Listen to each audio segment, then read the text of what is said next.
Ahmedabad municipal કોર્પોરેશનની સ્કૂલમાં છેલ્લા 10 વર્ષમાં 55,000 એડમિશન વધ્યા છે, ત્યારે આ એડમિશન ખાનગીમાંથી સરકારી સ્કૂલમાં આવ્યા છે। ગરીબ ને મધ્યમ વર્ગના વાલીઓ ખાનગી સ્કૂલની મોંઘી ફી ભરી ન શકતા કોર્પોરેશનની સ્કૂલમાં એડમિશન લીધા હતા। કોર્પોરેશનની સ્કૂલમાં school of x, smart class અને સારું શિક્ષણ મળતું હોવાથી લોકો સરકારી સ્કૂલમાં એડમિશન લે છે।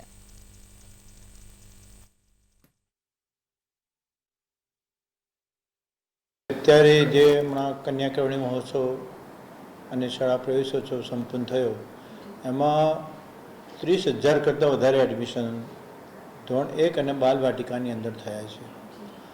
12,000 કરતાં વધારે એડમિશન થયા છે। અમદાવાદ શહેરની નામાંકિત ખાનગી શાળાઓ છોડી અને અમદાવાદ મ્યુનિસિપલ કોર્પોરેશનની સરકારી શાળાઓની અંદર છેલ્લા 10 વર્ષની અંદર 55,000 કરતાં વધારે બાળકો દાખલ થયા છે।